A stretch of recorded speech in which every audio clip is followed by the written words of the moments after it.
get planes coming in and getting them loaded, have medical screening, have security vetting, have diplomatic presence on the ground to make sure that we're putting the right people on planes, but also defend that airport from external threats. That's pretty remarkable. And so for all this talk of chaos, I just didn't see it, not from my perch. But in hindsight, in reading this, does the president have any regrets about how this withdrawal was carried out? The president's very proud of the manner in which the men and women of the military, the foreign service, the intelligence community, I went on and on and on, conducted this withdrawal.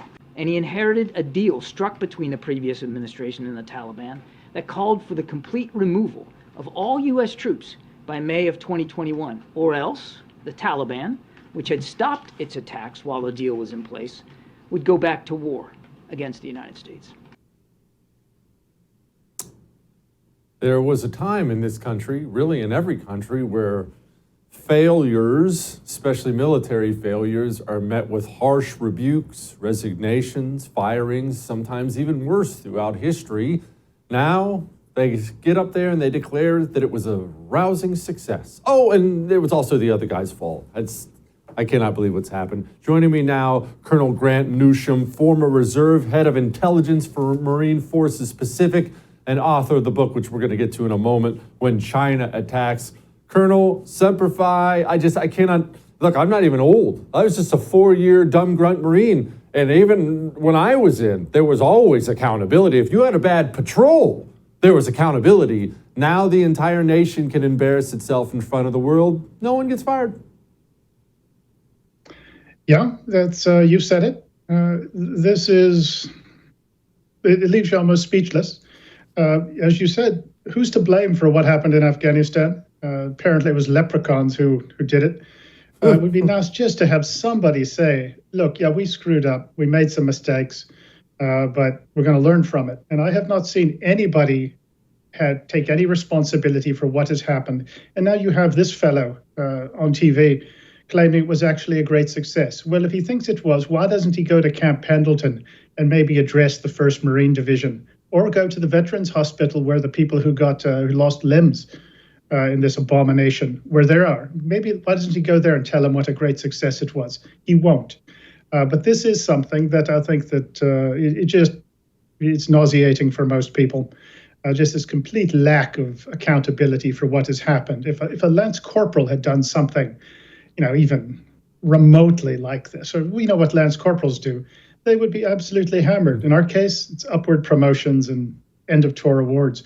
This is bad. We used to laugh about Saddam Hussein's spokesman, so-called Baghdad Bob, who said, nothing to see here. Well, there's American tanks, just outside the palace.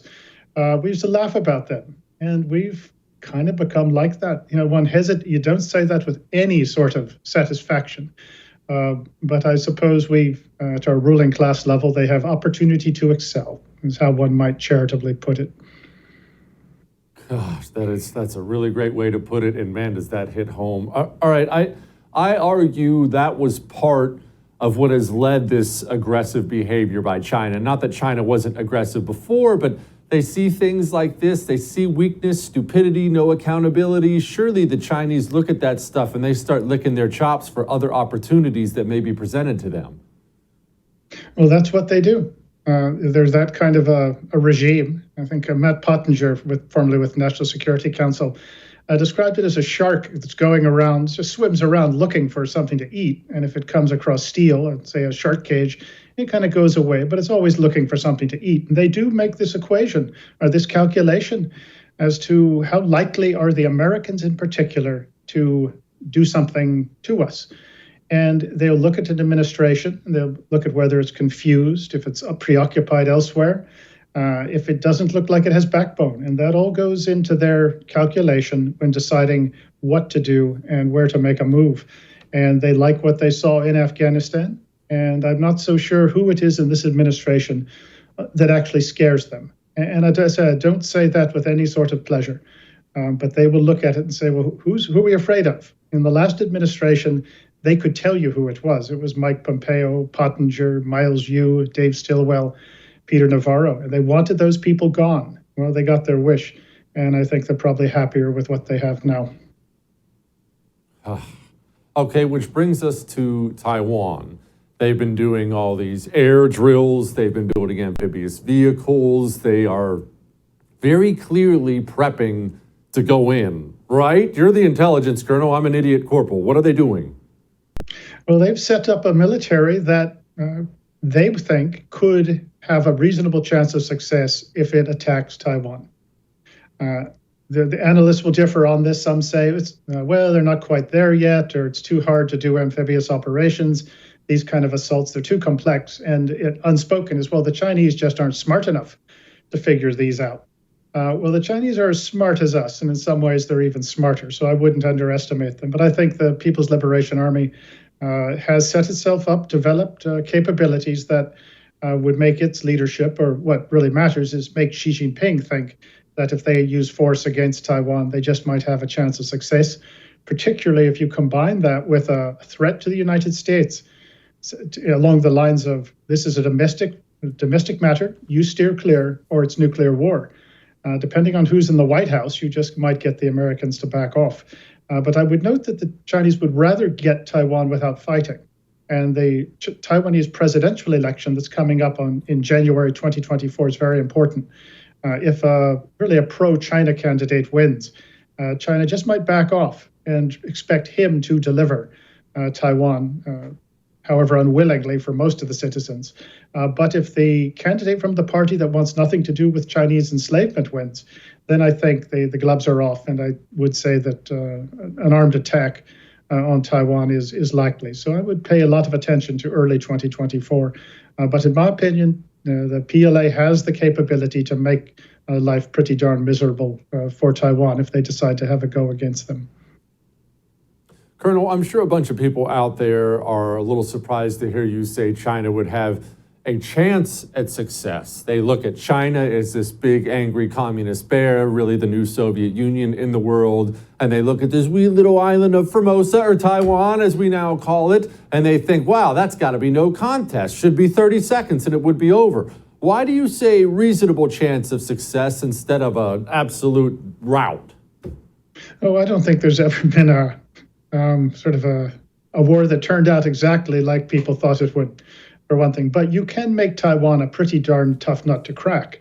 If China goes after Taiwan, say it loses all of its navy in a couple afternoons, that's some problems. But a lot does depend on if the Americans get involved. If the Americans do, they can cause the Chinese military no end of trouble.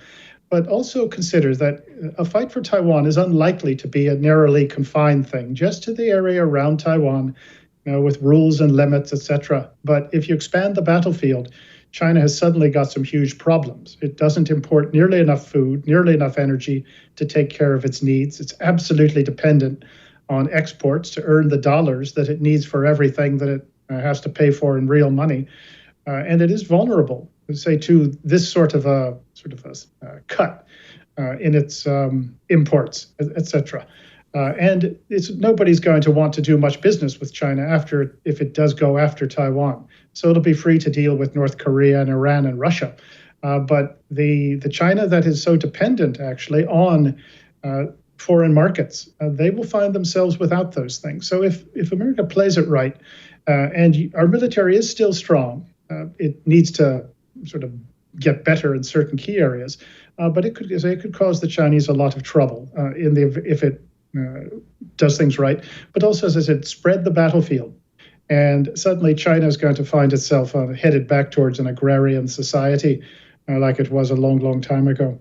But that said, they've got a lot of nerve, and if they smell weakness, they just might try something. Colonel, I can't see them waiting until the possibility of Joe Biden being out of the White House before they attempt something like this. I've maintained this for a while. Am I crazy in that? I just don't see how they would ever risk even the possibility of facing a Trump White House again or a DeSantis White House. Why would you wait until Joe's gone? Oh, if you can get Taiwan subverted, and they've done a very good job of that actually over the last 50 years. If you can get Taiwan to feel just demoralized and tired and just like it has no chance, you could get basically a Taiwanese turncoat in office who can take a country where most people don't want to go. But what you've just stated, you could be right. One thing I do always caution when people expound on Taiwan and what's coming, everybody has their scenario of what's going to happen, and I've probably heard a dozen ones that are plausible. But so always keep that in mind, that nobody quite knows how this is going to play out. But I would say that China does have the military capability to think that they could go after Taiwan, and maybe have some prospects for success, especially if the Americans don't join in. But whether or not China will wait, well, I say that's debatable. I think they will at least wait until January 2024. And then after that, they'll make their calculations about the U.S. domestic situation. And it all gets weighed in, or factored in. And if they see in a confused America, say there's rioting in the streets because then an unauthorized candidate doesn't win the election. Suppose we haven't got our financial house in order by then. Inflation's still very serious. Suppose Ukraine is a problem, still a problem, distracting us. Well, they may think that, well, even if it's a Republican, say, in the White House, they've still got some time to make their move. But we're at this point we're just trying to make predictions. But what you've laid out could happen. I just see it a certain way, and it's not all that different. But I do think we're headed for trouble in the near future, say within a couple of years at least. Support the First TV today and get instant access to exclusive specials like Who is Ron DeSantis, the history of FBI scandals, and America's worst presidents. Visit thefirsttv.com/support or download the First TV app to become a supporter and start watching today.